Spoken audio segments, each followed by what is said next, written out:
I'm gonna tell you a story that you won't believe, but I was almost murdered by an employee of the police department of this fair city.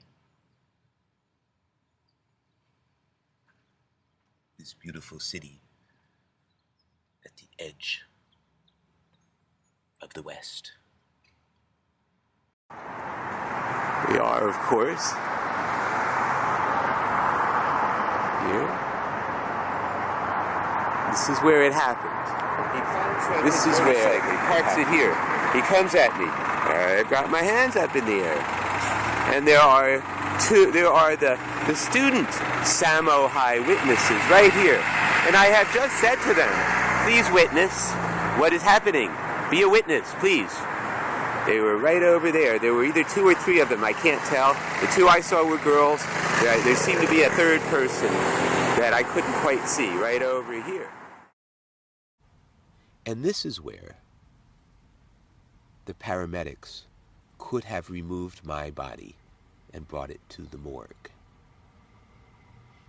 This, where I was full body slammed by a man considerably bigger and heavier than I am. There is the imprint. This was taken the very next morning after it happened, April 29th. I went back to see why I had a bruise on my left thigh. There's the answer. Fortunately for me, that bottle was not broken. It merely bruised my leg. It did not cut my leg. But since my eyes, my mouth, my nose, and certainly my chest were forced with 200 pounds on top of me, I could have been dead. And I want you to consider what would have happened if I did not get up. I want you to consider the role of the 2 other police officers who were there.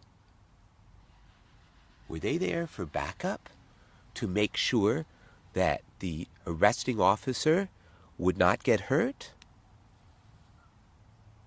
Or were they there as witnesses to make sure that the arresting officer is not responsible for the harm done to the civilian? I am a dancer.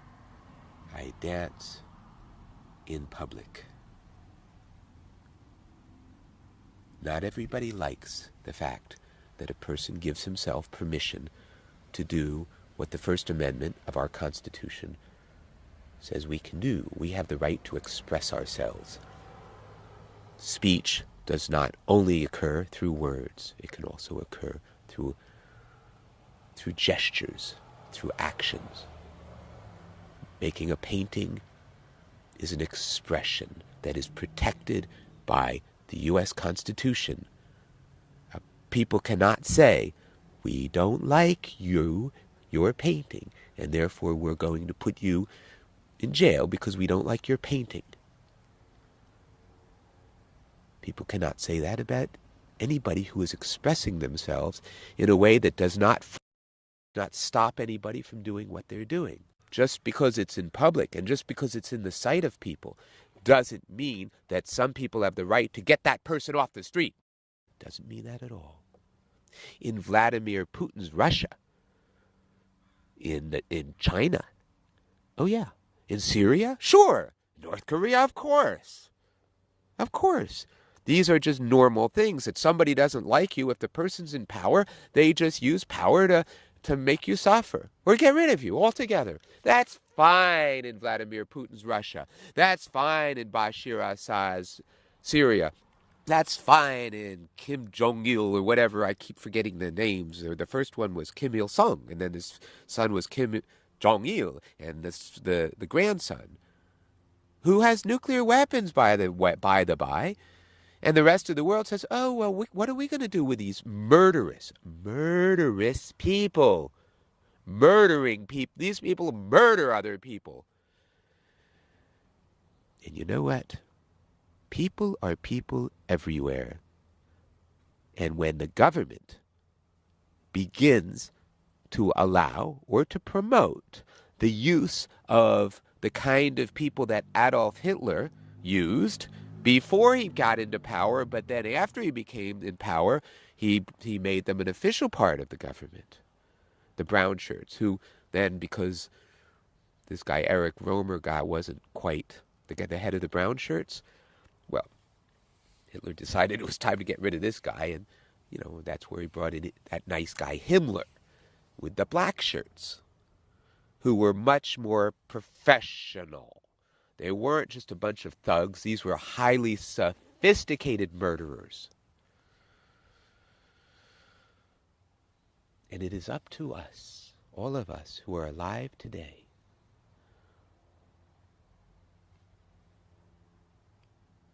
to take responsibility for living up to the potential that our founding fathers, the framers of our Constitution, an imperfect Constitution, but probably the very best ever created. We don't really need to worry about whether it's the best. Maybe the Swedish Constitution is better, for all I know, but that doesn't matter. The point is, America has been the leading democracy in the world since 1783.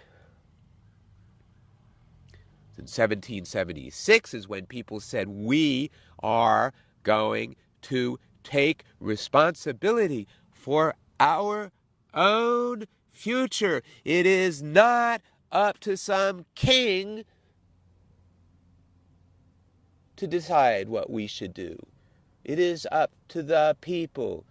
We are going to form a more perfect union, one in which the government is a government by the people,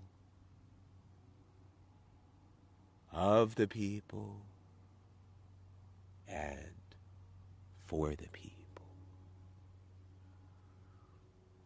And what I'm going to ask you, young women, the high school students who witnessed, I don't ask you to come out in public. I don't know what the legal things are.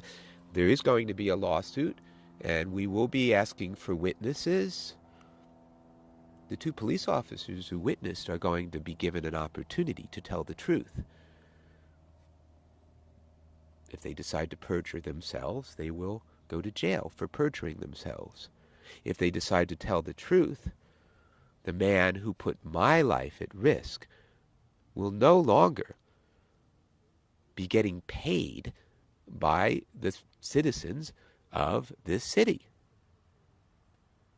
In fact, a man who uses his badge to satisfy his lust for violence, which will be covered up by the other two police officers who are standing almost exactly as far away from the action, each one. They're both about 10 to 15 feet away. Perfect position to say exactly what happened. And if you believe that in their minds, they are going to tell the truth, if it means that their colleague is going to go to jail, well, we're going to find out. We are going to find out if they will be telling the truth or not.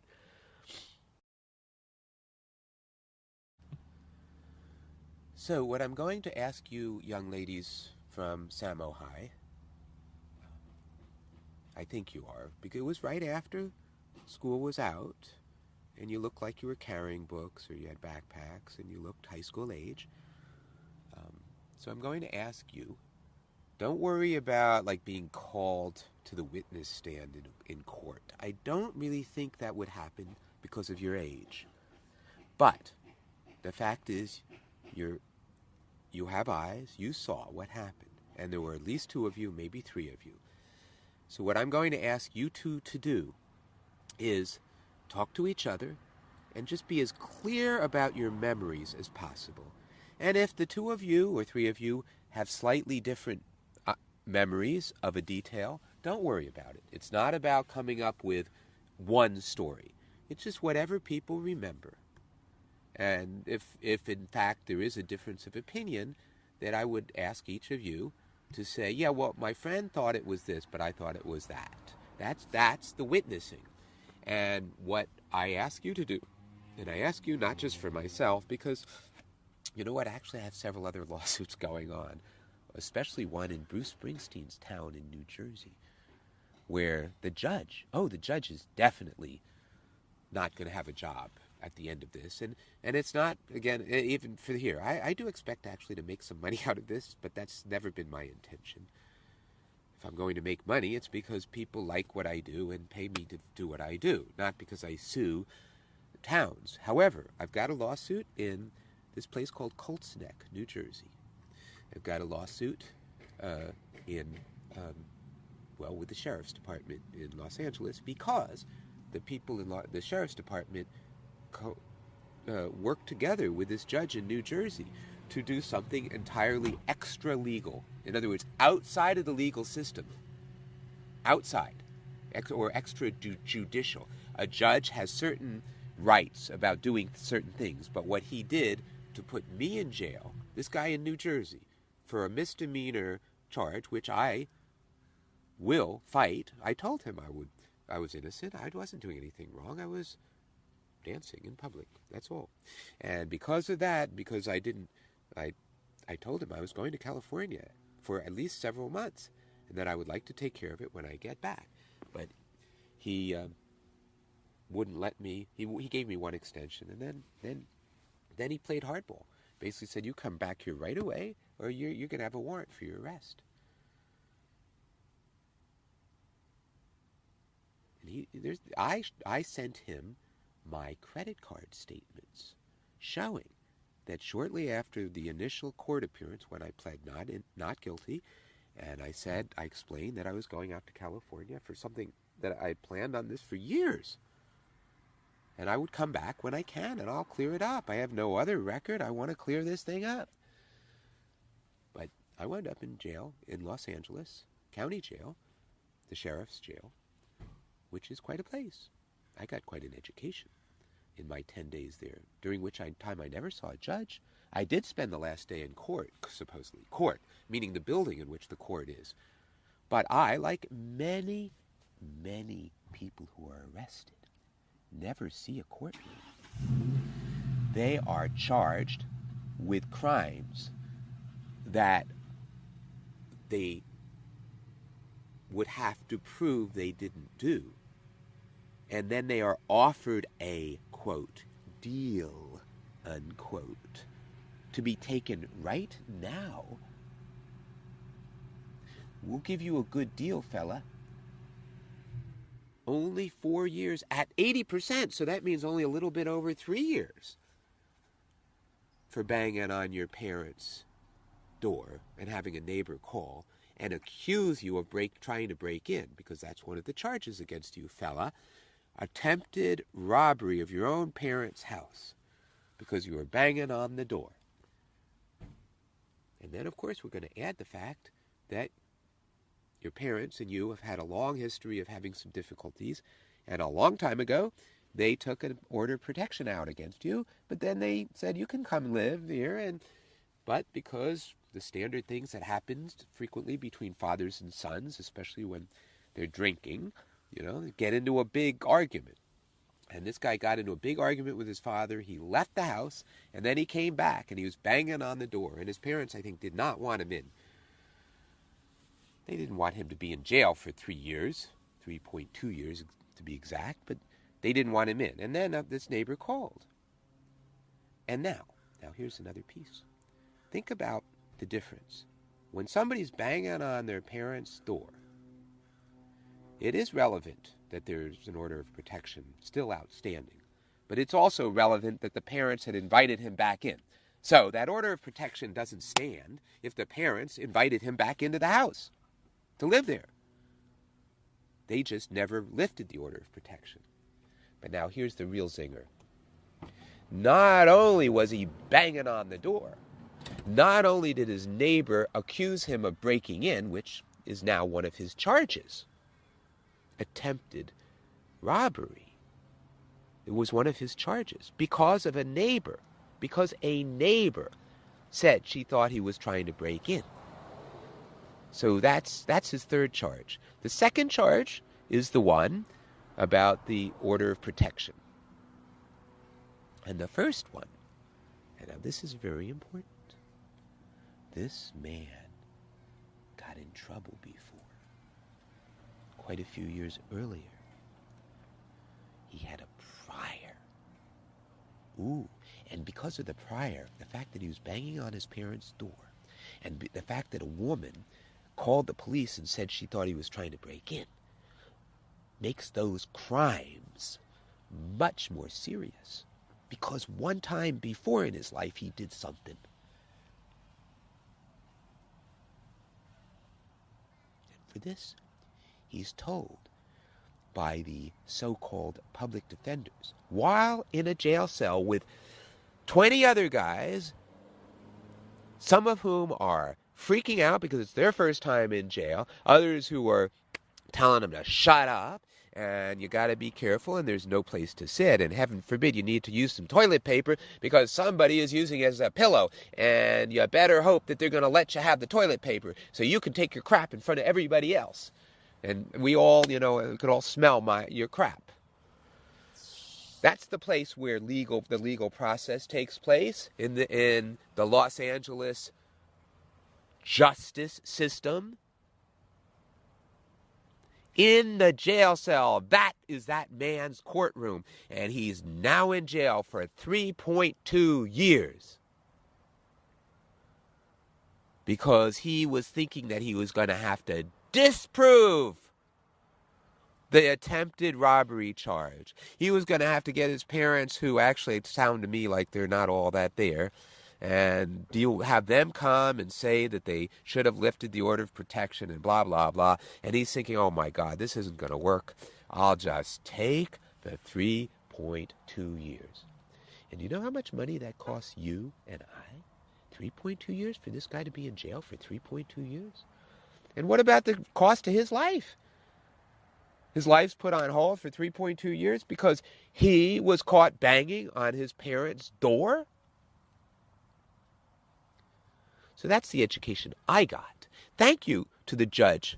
Judge Thompson, I believe his name is. Colts Neck, New Jersey. You can look him up. He's going to be very well known. Please don't tell him that we're talking about him, because it would be a much more pleasant, it would be more fun, right, for him to get some kind of notice in the mail that and he's got to appear in court. He's used to having notices sent, telling other people they've got to appear in court. But old Tommy,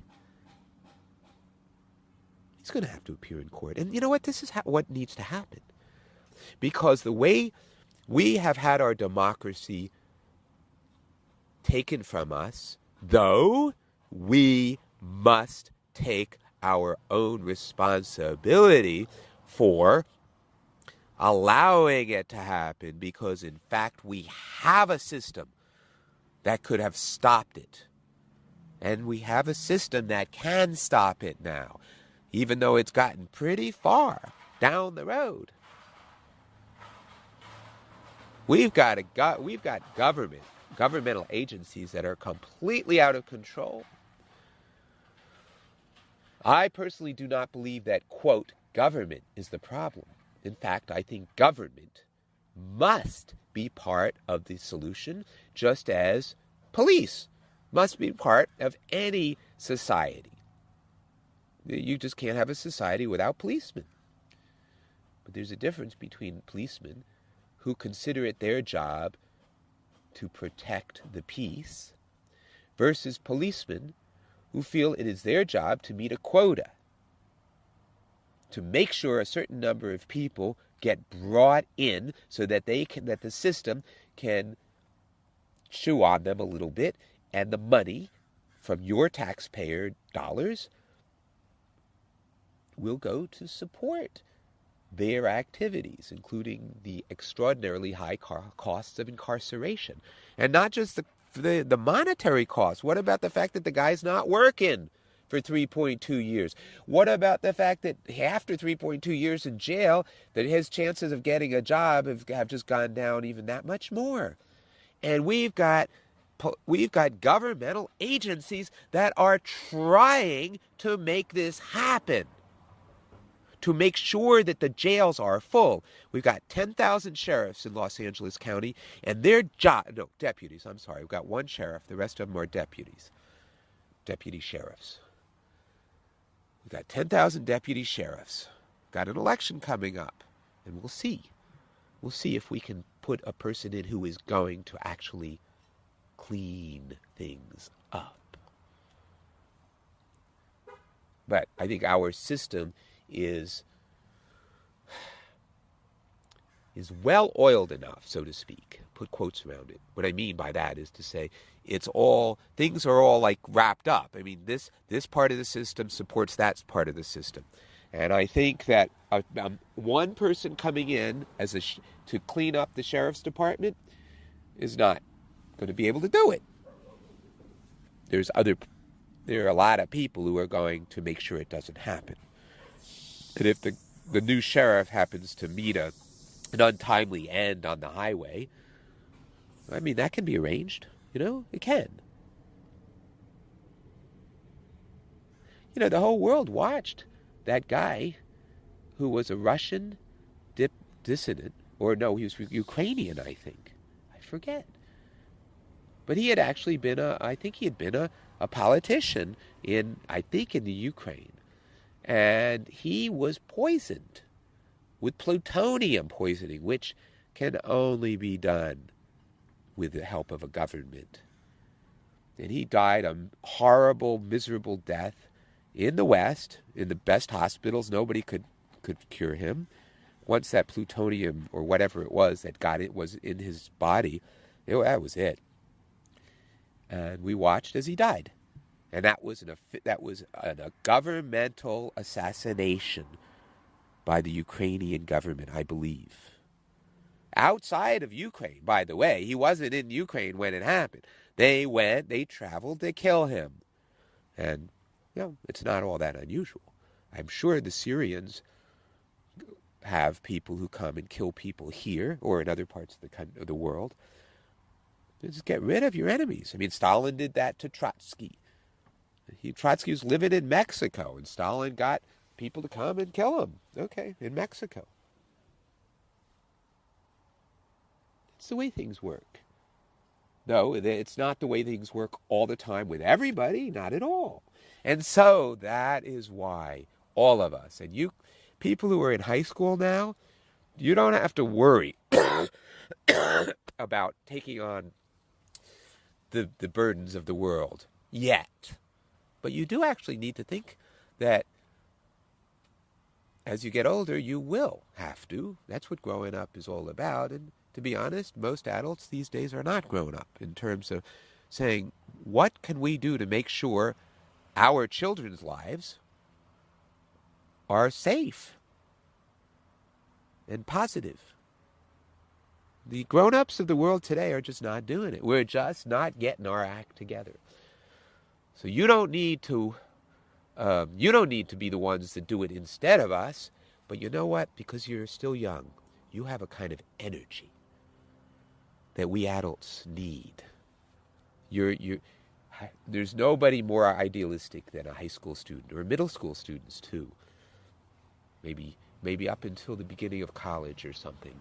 That age group, you're in a special time in your lives when you can think like adults, and yet you still have that special something, belief in life and goodness and possibility that children have. So if I'm going to encourage you to do one thing more than anything else, I would encourage you to hold on to all your idealism, your desire to do what's right, whatever that is. And over time, you're going to realize, there are a lot of things you just can't do. But that doesn't mean you have to give up on trying. And what you'll find is, okay, you can't do this, but you can do that.